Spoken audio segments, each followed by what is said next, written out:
So, I feel it's fairly obvious that this practice, these practices, this path takes effort. To me that's clear. It takes effort to not turn over and go back to sleep when the bell goes in the morning, to get up, to make it to each sitting, to make it to the walking, to walk back and forth, to sit through each sitting, to stay, to sustain that through the day, to meet what comes, the difficulties, the challenges, to encourage what's lovely. All that effort is involved in this practice and in this path. And that's a little bit what I want to explore tonight, this whole question of effort. How can we help that to not be a drudge, the effort not a drudge, not a strain, not coming from should and pressure? How can we transform and work skillfully with the effort so that there's wisdom informing the effort, and that the effort has a sense of balance in the effort. And there's wisdom there and balance there. The possibility is, rather than a kind of grim or drudgeful effort, that effort actually becomes quite joyful. There's joy in the effort. Or at least that's a possibility. So, like a lot of things in the Dharma, the question of effort, it actually ends up touching on a lot of other aspects, a lot of other aspects. And you sort of pull at one thing in the Dharma and you find it's connected to just about everything else. It starts rattling. So it touches on a lot. And there's also, we could say, different aspects of effort, different dimensions and things that make up this one word effort. And I want to go into those. Even if we reflect for a second, in English, there are many words that we might use. Effort, determination, exertion, perseverance, persistence, etc. And the same is true of Sanskrit and Pali and Tibetan, the sort of classic Buddhist languages. But tonight, if it's not too ridiculous, which it may be, I want to actually address many of those aspects, sort of give a kind of broad picture. We talk about what's involved here in the different aspects of effort. The whole question of aspiration and aspirations. The whole question of goals and our attitudes to goals and our attitudes to effort. And all that brings in the question of the self and the self-judge and the self-view. And that's also a very central element. And the Buddha talked about right effort. What's that? And questions of energy, perseverance, etc. And then also, hopefully, the question of tuning the effort on a more micro level in the practice, playing with that quality of effort. So, all of those qualities and more actually end up feeding each other. They feed each other. All those qualities end up helping each other in creating a healthy and balanced and wise and joyful effort. Since a talk has to move linearly in time, I have to sort of go through it in a pathway. But please remember as I'm talking, if something feels a little bit like it's beyond your reach or something right now, it's fed by other factors. So we always have a way in to feed the whole pie. Does that make sense? Yeah. Okay. So I'm going to start big, and hopefully end up smaller with the nuts and bolts. Aspiration. To me, it's such a central issue for us as human beings, but certainly for us as practitioners. So central, so important, so needing of our loving attention and our loving questioning. In life, and certainly in practice, for the effort to be sustaining, to be juicy, to be healthy, my effort needs to be meaningful for me, deeply meaningful. It has to really mean something. That sense of the meaningfulness of our practice fortunately can grow. If I think back years ago when I started, I had a very, first of all, very vague sense of what I was getting into and what practice was about, but also quite a narrow sense. And as time goes on and as the practice develops, hopefully, that sense of the meaning of what we're doing and the meaningfulness of what we're doing just grows and grows and grows and expands. So it needs to be meaningful. Without that sense of deep meaning for us, for this heart, it runs dry, it runs into a brick wall. So what does that mean? The energy that I expend in life, but let's ask a question. Have you noticed that when you expend energy, when it's aligned with what you deeply love, with what I deeply love, when it's in the direction of what I'm deeply devoted to, what I really, really most deeply care about, what I really most believe in, have you noticed that energy becomes available, that one finds the resources? This is really, really important. And so the kind of conclusion from that, or a conclusion from that, is it's really important for us to ask the question, what is it that I'm really devoted to? What is it that I really want to align myself with? And what do I deeply, deeply love in this life? That's a really important question. And to feel one's sense of exertion, one's sense of effort, one's sense of stretching oneself in life, to actually feel it, to dwell in the sense that it's aligned deeply with our sense of what we're devoted to. And one can actually feel that. That's almost a palpable physical sense. So, again, sometimes we hear about effort, and you hear stories of these sort of extreme efforts that practitioners go through, and we can have the impression of effort being something hard, something steel-like, something pressured or kind of tough. But actually, I think that heartfulness is the key to wise and balanced and joyful effort. Heartfulness. How much is the heart really soft and touched? How much is our effort rooted in a sense of deep heartfulness, of deep longing, of deep care, a deep sense of what we care about? Heartfulness is at the core of what we give our energy to and how we give that energy. And when we ask that question, what's most important to us? What do I deeply, deeply care about? What do I want to devote my brief life to? When one asks that question, I think I touched on this in the opening talk. If I go deeply enough in that question, I have faith that a human being comes to, it's not just about me. And this sense of what we're devoted to, it will include wanting to serve others, wanting to give of oneself, wanting to offer something. And that comes into what's fueling and firing our whole effort.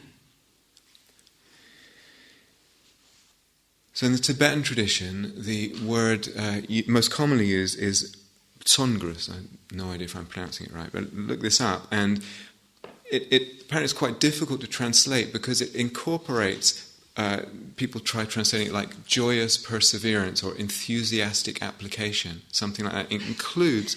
It implies this balance of both joy and sort of sustaining effort. That's one of the things that feeds that is this sense of the depth of rootedness that we are in the heart's direction, in the heart's most cherished direction. So there's I think it's a Mahayana text called Abhisamuccaya, and it defines effort in a way as to have a mind that genuinely delights in virtue. To have a mind that genuinely delights in virtue. It's an interesting definition of effort. So, first piece to do with aspiration, the sense of really aligning oneself deeply, one's heart's desire. And the second piece has perhaps to do with faith. Because if I feel like I'm expending this effort, but I don't really have a sense that much is possible for me, what I put in is going to be very limited. So it's again to check, is there a limit on my sense of what's possible for me? Or how am I limiting that, and why am I limiting that? These are actually big questions. I don't have time to go into this too much. We could spend a whole talk just on that. What do I feel is possible for me? Or you could ask a sort of parallel question.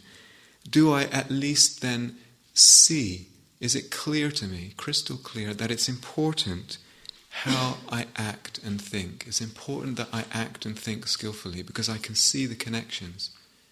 I need to take care of how I speak with people. I need to take care that there's kindness there and honesty and goodwill.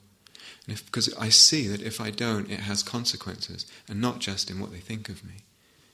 And so faith, we could say, is a heart movement, but there's also a sense of clarity about what might be possible, but also what's important to cultivate. So all this very easily then begins to touch on the whole question of goals, and that's a very loaded issue in spiritual work and in the Dharma world. And the Buddha's quite unequivocal about this. He's quite clear about this. And he admits, there are some wonderful suttas where he admits, if you have a goal, if your goal is awakening, if your goal is some realization on the path, there's going to be dissatisfaction before you reach that goal. There's bound to be dissatisfaction. But that doesn't imply that one should throw out the sense of goals. For him, it doesn't imply that at all. If we do that, we're kind of doing ourselves a disservice, and maybe doing the world a disservice, maybe doing others, the planet, a disservice. We're selling ourselves short. It's one way to try and get rid of that dissatisfaction of not being where we want to be, but it is not the most skillful way of ridding ourselves of that dissatisfaction. And the skillful way is actually to keep that fire burning and then see, what do I need to do? And actually go step by step towards that goal until one reaches the goal. Then, when one reaches the goal, the dissatisfaction becomes a sense of peace, a sense of fulfillment. If it's, and this came up, I think, in the initial question and answer period, what are we moving towards in renunciation and all that? If it's not really a worthy goal, there won't be that sense of peace. It will just lead to a sense of emptiness and a lack of fulfillment and ongoing hunger, if it's not a proper goal. So again, it behooves us to ask, what exactly am I directing myself towards? What are my aspirations? What kind of happiness, what depth or what quality of happiness am I going for in this life? What do I want most deeply to offer to the world, to give? What does my heart want to give? And asking those questions, I feel very much, is actually a kindness to ourselves. It's honouring something very, very deep inside ourselves. It's a kindness to ourselves, as is practice, as I said in the opening talk. Practice is a kindness to ourselves, and seeing it as that, seeing that whole questioning and that whole aligning as that. So the Buddha said, the anguish, strong word, the anguish at having a sense of where we want to be and not being there yet spiritually is better than the pleasure that comes from sense pleasures. So it's better to have that pain than it is to have that pleasure. Why? Because it can serve as a motivator. It can serve as something that keeps moving us onwards towards awakening, towards realization. So this, to me, is quite a charged area for us, I think, as human beings. What's our relationship to deep desire, to my heart's deepest longing? And sometimes we're very reluctant to go near that question, or we're shy of it. All kinds of reasons. Sometimes we think we don't deserve to even ask it.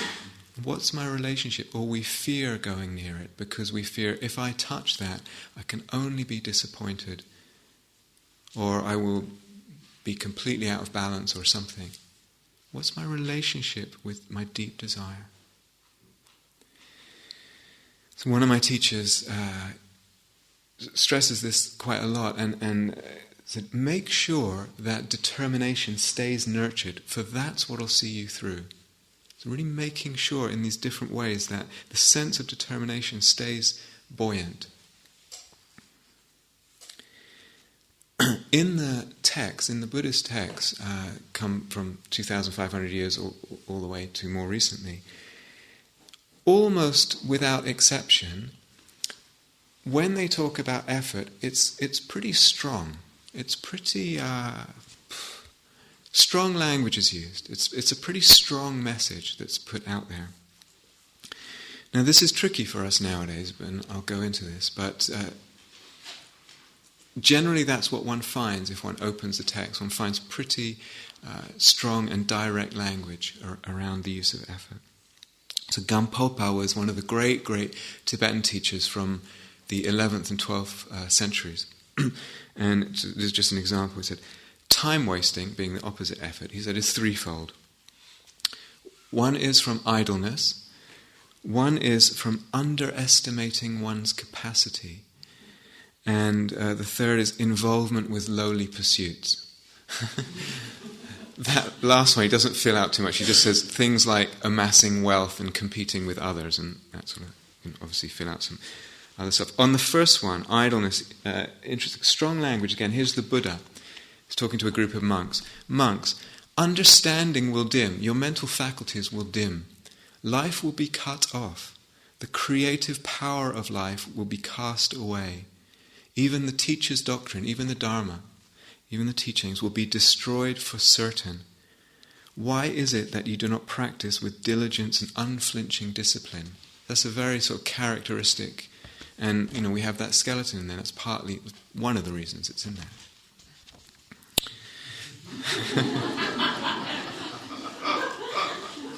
I know you knew that. Gampopa again.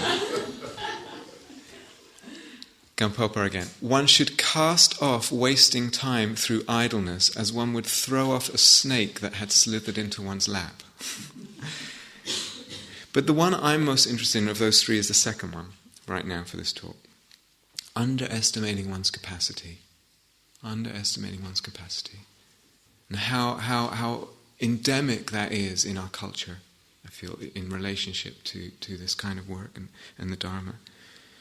And so it's said, typically, and again this is from the text, from Gampopa's text, how could a lesser person like myself ever achieve enlightenment, even if I made great efforts? He says that question should be turned around into, why should someone like myself, who's born as a human being after all, not attain awakening, since I am able to recognize what is beneficial and what is of harm? So that's quite interesting. What does it depend on? It depends on being able to recognize what is beneficial and what is of harm. And somehow we think it depends on other things.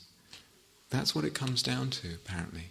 What is being able to recognize what is beneficial and what is of harm.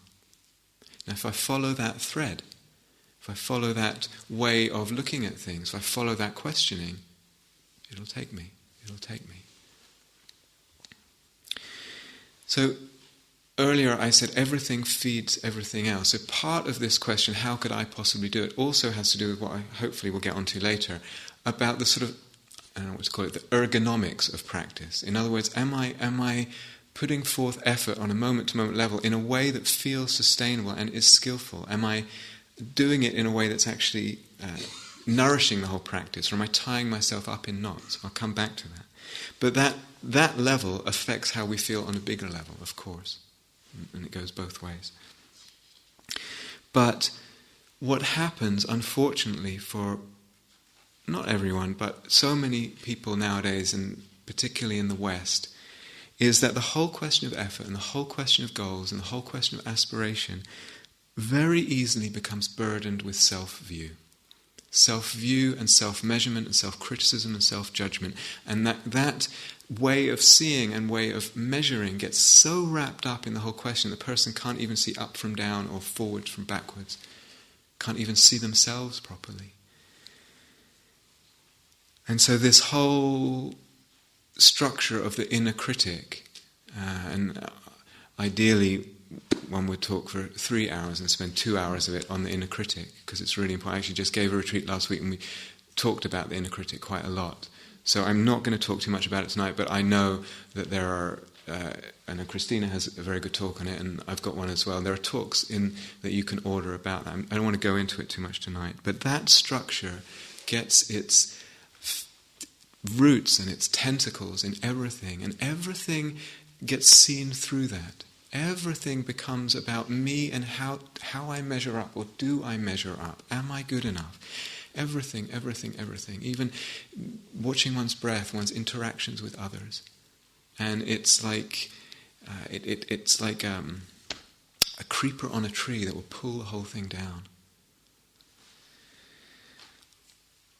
So I guess all I want to say tonight about that is to acknowledge what a huge force it is and how much it needs addressing. But in a way I want to actually reach other things, so I'm going to put that aside. Sometimes it's worth seeing practice as a skill. And the Buddha used that word quite a lot. Kusala has a couple of different meanings. One of the meanings is skill, and seeing it as skill or skills, and reflecting in the past if I've ever learnt any skills, like for instance playing a musical instrument or some sport, or even tying one's shoelaces actually is a skill.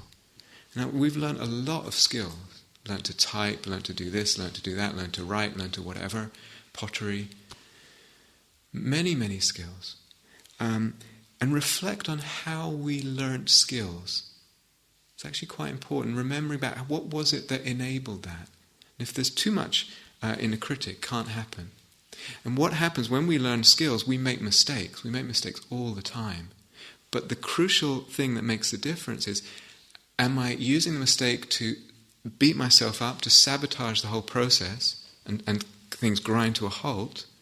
Or am I learning from my mistakes? And so, again, if you've ever learned a musical instrument or something like that, or a particular craft or art, make a lot of mistakes. The question is, am I seeing, okay, so I should do it this way and not that way? Practice is the same in terms of the craft of practice. Relationship to mistakes. The Buddha is one of the sort of seemingly unremarkable things the Buddha did, but actually the more you go into it, the more you see it's a total stroke of genius. That he shifted the emphasis away from self and self-essences and self-assessment and all that, or finding a self or any of that, to just what actions lead to suffering and what actions lead away from suffering. In other words, what's helpful in terms of actions and what's not helpful, rather than making conclusions about myself. It doesn't sound very glamorous. It makes all the difference in the world. It's huge. And that was the primary lens, you could say, of his radical kind of breakthrough in seeing in an approach to the spiritual path. Seeing things in terms of actions that are helpful or not, rather than seeing things in terms of self and essences.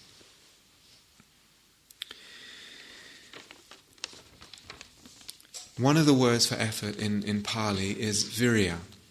That's related to a word called, in Sanskrit called vira. I'm not sure if it's the same word in Pali. Vira. Hero. It means hero. Or, I guess in the feminine it would be heroine. So partly, mostly, it's worth just taking the self out of all this and just looking at it in terms of actions and results, and letting the self go. But sometimes actually there is a place for a kind of helpful self-view in the sort of motivation of effort.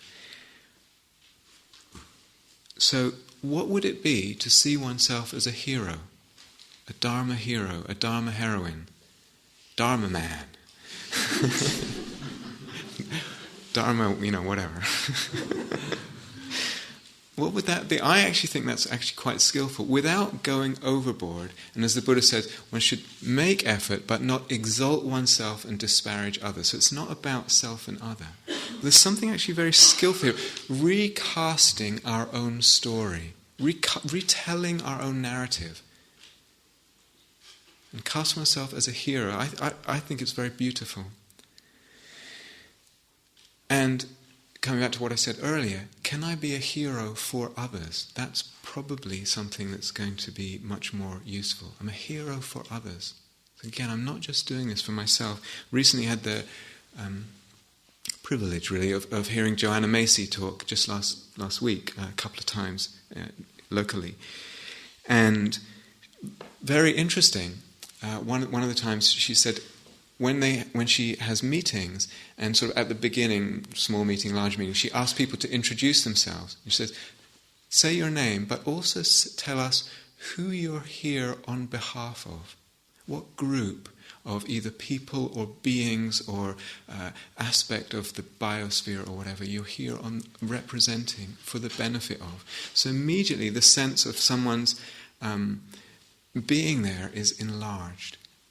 It's not just me. Again, in the Mahayana text, they say, the thing that gives our efforts power, and that's what we want. We want our efforts to be powerful, to be effective, is dedication to others, dedicating our efforts to others. That's what makes it powerful. So again, very strong language in the tradition. I'll read you something from a very well-known Mahayana text called the Bodhisattva Bhumi. And it's talking about the attitude of armor-like diligence. Diligence being another word for effort. And it says, if, in order to liberate one single being from suffering, I have to abide nowhere else but in hell for 1,000 cosmic ages, this fills me with joy. It does not matter how much or how little time it takes, or how much or how little suffering it involves.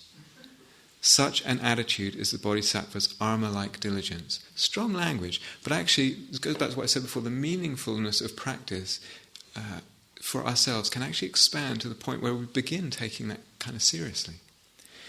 There's another text, I'm not exactly where it's from, again from a Mahayana text, and it goes into the details more. So this is diligence in accomplishing the welfare of others. So this brings it much more down to earth. And it's just a list of 11 things. But listen, and rather than something that seems astronomically unreachable, listen to this, because actually it's what most of you are already engaged in, most of us are already engaged in. Supporting those who are doing meaningful and worthwhile activities. Dispelling the suffering of those who are suffering. So I'm reading them through quite quickly, but hopefully the heart can also resonate as they go by. Teaching those who lack skill how to cope effectively, showing the methods to those who don't know them. Recollecting others' kindness and then repaying it. Protecting others from fears. Beautiful. Giving necessities to those who do not have them. To bring a practice community together and to engage them in that which corresponds to their mentality. To make them happy through talking about the finest of qualities, of inner qualities. Properly correcting someone who is doing wrong. That's an interesting one. To inspire them, inspiring people. And lastly, to make them long for the good and the wholesome. To make them long for the good and the wholesome. So it's actually not that far away from what runs through our lives. It's not that far. Maybe we think, oh, that one I don't really, or this one, whatever. And then that can be expanded. There's a possibility of just expanding it, of growing it, almost endlessly. And am I drawn to expanding that? So, you think about a parents for their babies, for their children, willing for the welfare of the child, for the life of the baby, to go through sleepless nights, to forego perhaps certain comforts or certain pleasures or certain nice mealtime, whatever, or certain travel, this or that. And that same attitude can be extended. What am I perhaps willing to forego, willing to give up, willing to sacrifice for the welfare of those that I don't even know, that I'm not related to? So as I say that, I ask myself that too. I'm asking all of us, like, what am I prepared to sacrifice? Well, this is for me is a central question. And think about, okay, the parents make that sacrifice for their children. If they didn't, probably the human species wouldn't have survived. Now, planetarily, we're perhaps in a situation where if we don't ask the second question, what am I willing to give up for people I don't know, for people I'm not related to? What am I willing to sacrifice? Maybe the human species won't survive. What am I willing to give up? Good night's sleep? Good food? Comfort? Flying somewhere for a holiday? Bit more interest on a bank account than another one. We're not quite sure where they invest their money.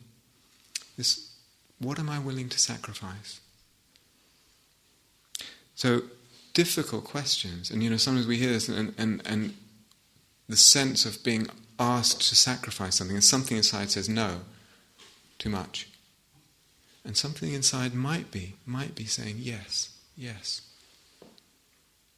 Something inside hears, and it touches something very deep. We want to, actually.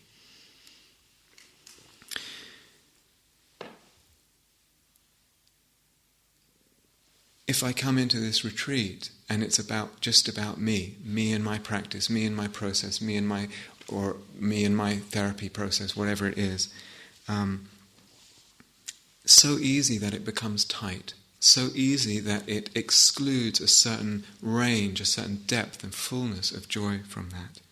And so easy for the person shuffling next to us or coughing or sneezing or whatever it is, to be an irritation, to be an obstacle to my practice. And we don't see the we and the togetherness and how I might be here, just as importantly to support everyone here.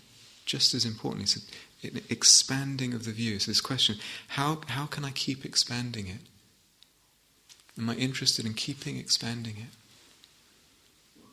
it? And then another whole beauty comes in to the whole question of effort. A whole other level of beauty comes into what we're doing here. And a sense of what I'm putting forth is informed by that beauty, is infused with that beauty.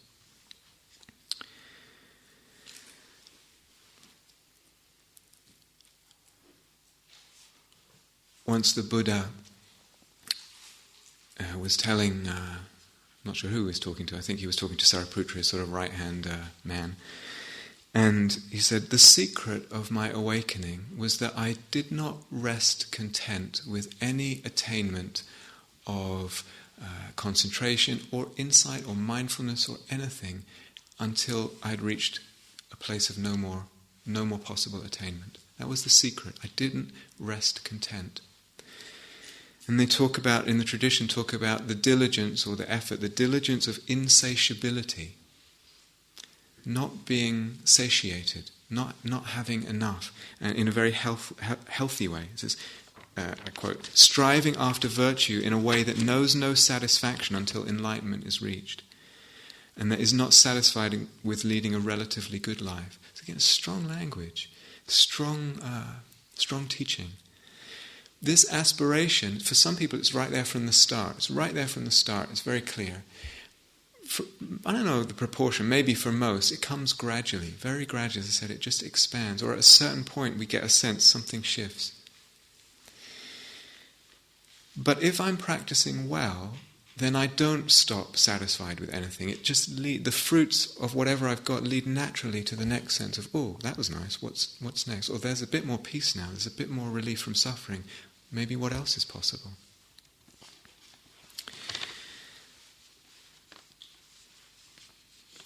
The Buddha talked about, when he talked about what is right effort, he asked, what's right effort? And he said there's 4 aspects to right effort. And it's to do with the development of skillful or wholesome or helpful qualities of heart and mind. So things like mindfulness, equanimity, generosity, loving kindness, compassion, etc. Those things, versus their opposites, distraction, stinginess, ill will, etc. And the 4 right efforts are putting effort in, working for the non-arising of, in the future, of unskillful, unwholesome, unhelpful mental and states of heart, of being. The abandoning, second one, abandoning of unskillful states that have already arisen.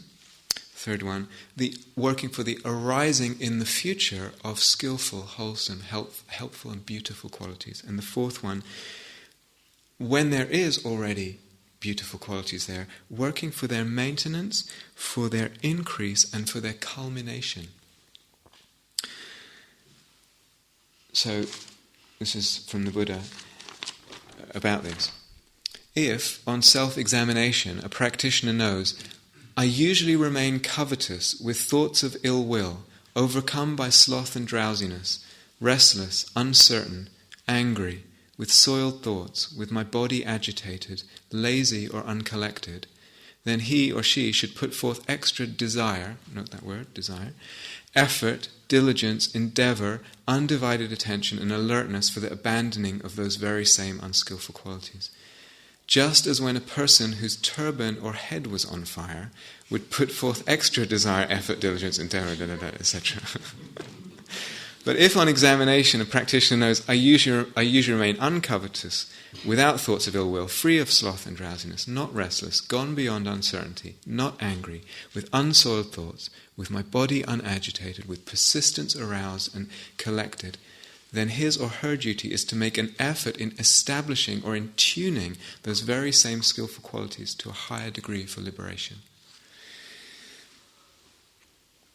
So there is this balance in practice. So for example, something like concentration, it's not just that we notice in a day, concentration, I feel more concentrated, I feel less concentrated. It's not just that we're just kind of watching that. Oh yeah, right, it's impermanent, I know that. They talk about that in the teachings. Everything's impermanent, and therefore it's unsatisfactory, so let it go, just watch that. Not that simple. Not that simple. Actually, right concentration has its place in the Eightfold Path, and it's just develop it, cultivate it, because it's a tool, and we need to take care of our tools, like a good workman takes care of their tools.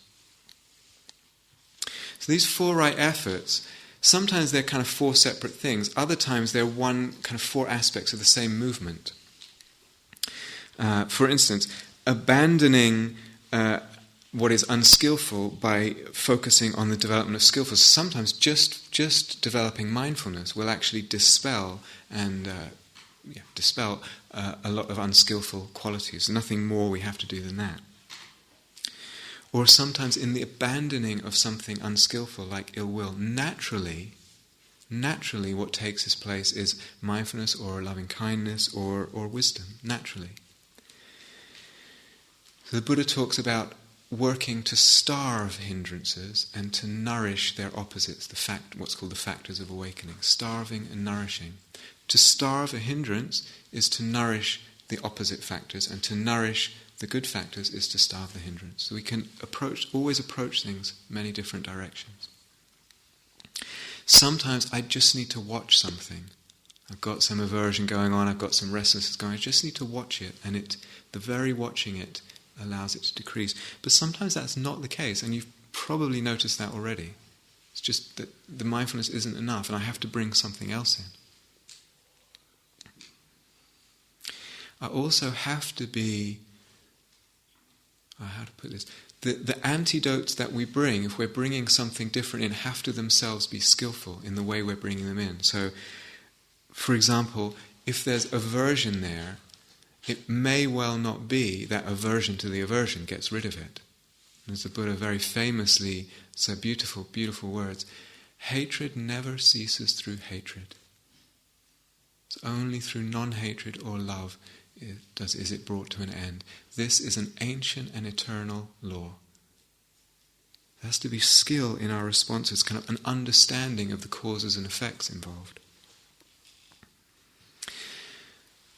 So those 4 right efforts, kind of working gradually to dispel, to quieten the unskillful and to nurture the skillful, actually brings joy. Why? Because generosity, loving kindness, equanimity, mindfulness, concentration, etc. are happy and peace-inducing qualities. They themselves are qualities that bring happiness and peace. A state of heart of generosity is a happy heart. A heart of metta is a happy heart. So as I'm cultivating, joy comes naturally, and it adds to the whole sense of joy in the effort.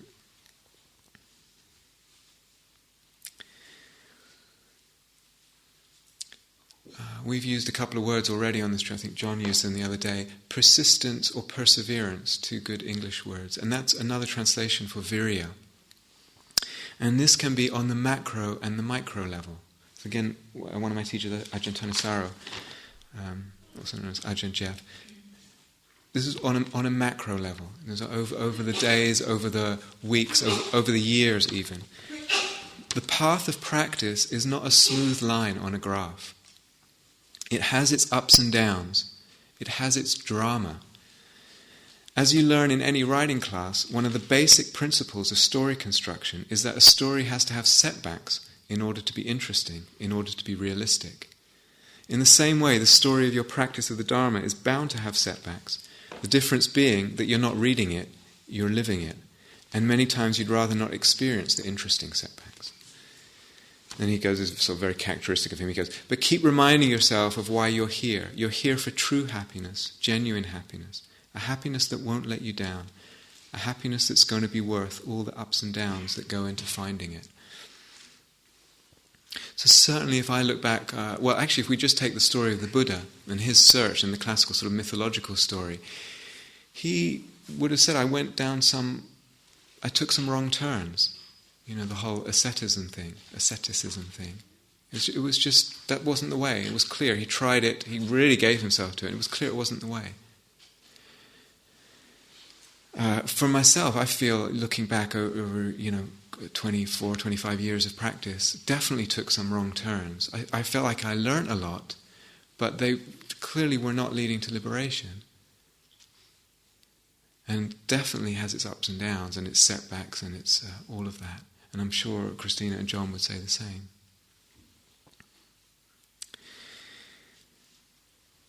On a more micro level, sometimes we're on retreat and tiredness comes up. We feel tired. Sometimes, actually, people on this retreat have been very good about coming to almost everything, but sometimes people don't, and they feel like, I should rest more.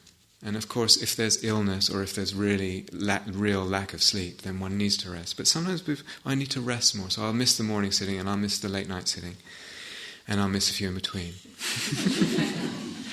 and one with the teacup on the way upstairs when everyone else is going downstairs, dying for the lying down and everything.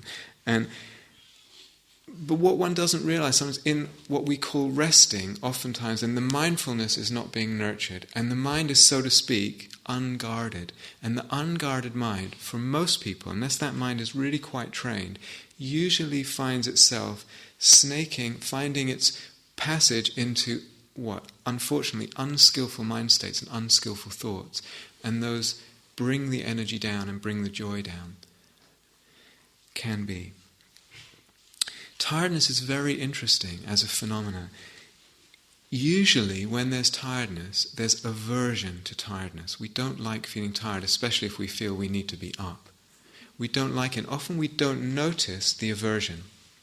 This is extremely important, extremely interesting, not just on retreat, but in our life generally. So I feel tired, and it can feel like the whole body is just exhausted, and the whole mind is it's just a complete, total experience of tiredness. But actually, if I really find the experience, like how do I know I'm tired? What's telling me? What are the internal cues that I'm tired? Oftentimes a person looks in, and I've seen this in myself, and I've seen this in retreatments as well, looks in, and all they can find, when they really look, bring mindfulness to the experience, is a sort of dullness or pressure behind the eyes, which is unpleasant. And there's aversion to that. And the whole thing balloons and blossoms, and it feels like the whole system is engulfed in tiredness. When one actually traces it, there's something quite small there. But it's the aversion that's building it. So is it possible to bring a bare attention, actually find what's the actual experience, and can I be with it in a way minus the aversion, and see that it's much, much more handleable?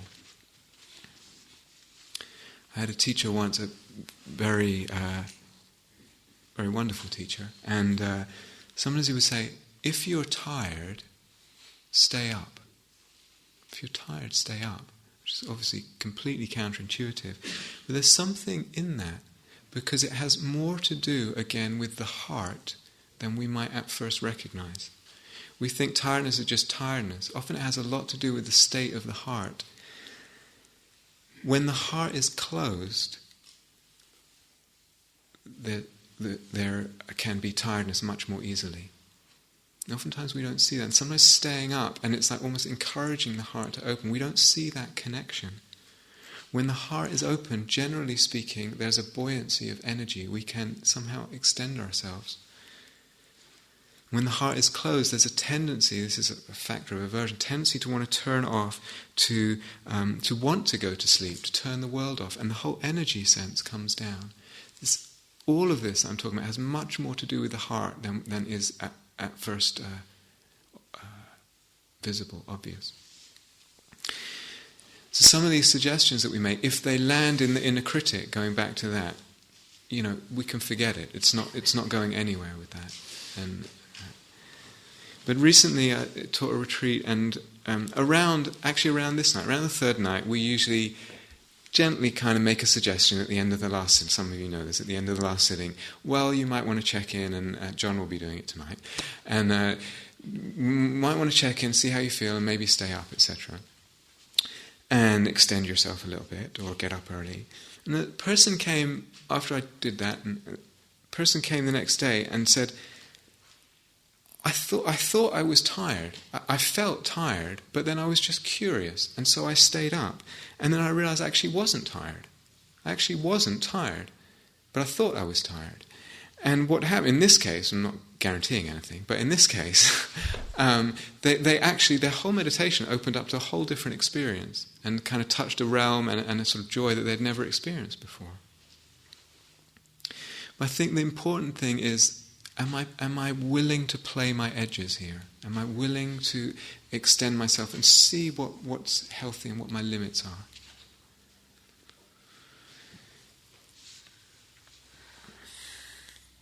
This word virya is sometimes translated as courage, which is a very, very nice sort of aspect of what's involved, courage.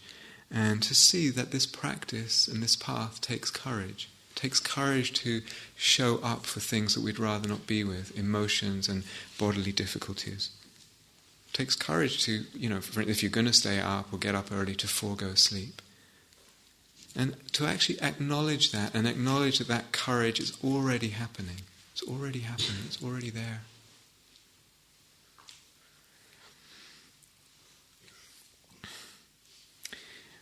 Recently I was talking with someone who was very new and had been on retreat for a week, and very, very difficult experiences, and really quite a hard retreat for her, and a lot of anxiety and other things. And she was saying towards the end of it, she felt like giving herself a break. And that was the feeling, and then the bell would go, and somehow she would just get up and go, and at the scheduled time. And she felt like it was because she knew inside that it was giving her strength. And she wanted to support that. It was almost like an organic movement. And she also didn't want to feed fear. She didn't want to feed fear, and certainly not fear of the practice. And of course, sometimes we do need to rest. And one of the aspects of balanced effort is rest. It's important. And sometimes we do need to take a break. In my early practice, it's hard to describe. It just ran into real difficulties. And was kind of suggested, I was very young, 21, 22, and was suggested that I stop for a while, which was helpful. I had a notion that the way out is through, and difficult as it was, and impossible as it seemed, as chaotic as the whole thing was, challenging, it was just the way out is through. I just need to keep going. And maybe that wasn't quite appropriate. There was a lot of faith there. Maybe it wasn't quite appropriate. What I see in hindsight, actually, maybe I didn't need to stop. Maybe I needed to change something in the way I was practicing. Something of the qualities that I was bringing to practice needed to change. So that's another aspect of effort. What qualities can be different? Sometimes it's just to do with the body and invigorating the body, yoga, qigong, going for a brisk walk, etc. Don't underestimate how much that invigorates the whole system. I just want to touch a little bit on the kind of nuts and bolts, so getting down to the smaller level now, kind of tuning the practice, a sense of responsiveness and playfulness in the very sort of moment to moment of the practice. So the Buddha has an analogy of a lute string. He used this with a practitioner who was way too over-efforting, walking up and down so much that his soles of his feet were bleeding, and he wasn't sleeping for days on end. So it's like tuning a lute, a guitar or something. If you tune it too tight, the string just snaps. If you tune it too loose, it's unplayable. So another analogy is holding a little bird, and you want to hold it in your hands. If I hold it too tight, I squash it. If I hold it too loosely, it just flies away. Getting the sense of this balance. Sometimes, moment to moment, the tightness that can very easily creep into practice is or the looseness, over looseness, is reflected in the body. So you notice the hands, if it's too loose, lose their tone. You know, we were like this and they lose their tone. Or a tightness creeps into the musculature. It can be very subtle. But it's almost like you can have, if you're working with the breath, for instance, you can have a foreground of attention and the background being the whole body, and just aware when a tightness comes in and then just relaxing it. Again, working with the breath can kind of have a sense of really probing the sense of the breath and the experience of the breath, really going into it, sort of piercing it, or metaphorically leaning back and receiving the breath. Awareness is receiving. There are different qualities of efforting. Sometimes we think pushing the attention into the object is what's going to be most helpful, what I need to do. Sometimes it's almost like the attention is like a feather brushing. Very, so delicate, so light, and that's actually much more fruitful. But one has to play with this and experiment with it.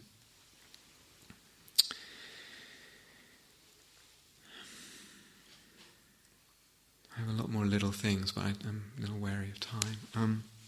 I'll just say a couple.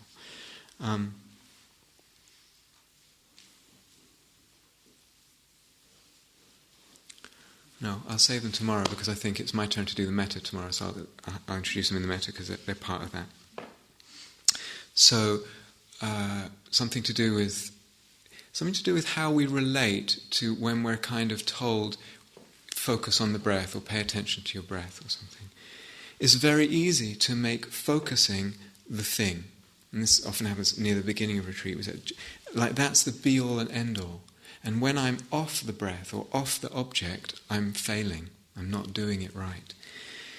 But rather, can that whole view of practice actually open out and be much more expansive, much more broad, and to see that when I'm not with the breath, it's actually an opportunity. Many opportunities are there. So, when I'm not with the breath and I realize that's actually a moment of mindfulness, so I know where the mind is, so it's a good thing. Okay? When I notice I'm not with the breath and I feel impatient, can I just not feed that impatience? It's a moment of opportunity of not doing that. Or the self-judgment kicks in. Can I not feed that? So the opportunities it's not just about staying with the breath, it's actually expanding and seeing a much bigger picture. I'm developing the muscle of the mind by coming back and coming back and coming back. And the very sense of strength of the mind gets stronger. I have to expand to this bigger view. If I don't, I squeeze the joy out of practice. It's too tight and it will become dry. I squeeze the juice out of it. So sometimes at the beginning of a sitting, it's worth reminding that actually in every moment there's an opportunity. And it's not just words.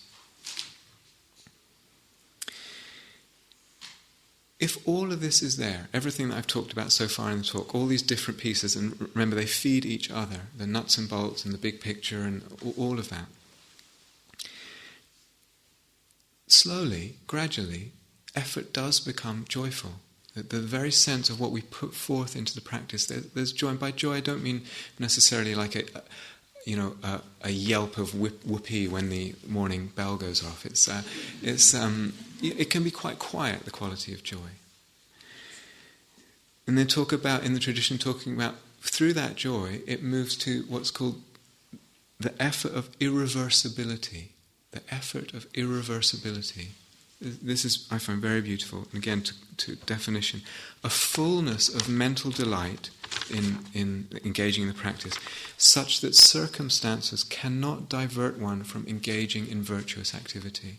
So, the body hurts, got some illness, not sleeping well, mind's doing this, nothing's cooperating, the outer circumstances are difficult, and yet still, because we're addressing all these pieces about what's nurturing a sense of wise, balanced and joyful effort, it's somehow, one just keeps going, and it's coming from a deeper and more heartful place.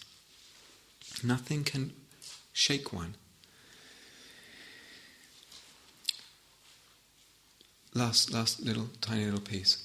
Shantideva was one of the great Mahayana teachers in India in the 8th or 9th centuries. He talks about effort in one of his texts, in a very famous text. He says there's 4 aspects to really good effort, really balanced and wise effort. Clear aspiration, confidence, joy, and rest. Because we've touched on all of that a little bit. And that brings effort to kind of its fruition if those are taken care of. But this is interesting because usually with inner factors, when there's a causality going one way, all those factors lead to a good effort. Usually the causality goes the other way as well. So you can pretty much bank on that. When causality goes one way, there's a mutual causality going the other way. There's a general thing, but it's very worth checking out. So could we turn this around and say, if there's a deep, clear aspiration, if there's confidence, a sense of something is possible for me, if there's effort, if I'm engaging in practice in that way, and if there's rest, maybe joy comes out of that. It's going both ways. And I actually think I see, and I see that that's true. So what this means, again, what it implies for us is if we find, well, something's not quite right with the effort, I could be doing more, or I could be extending myself, or something, or it's out of balance in some way. Or if we just feel like the energy is not really suffusing the sense of the practice too much, check, investigate, play. Which of these factors is not there? Which of these factors is not there? The aspiration piece, the confidence piece, the joy piece, the rest piece, or any of the other stuff. So something is there that can nurture it.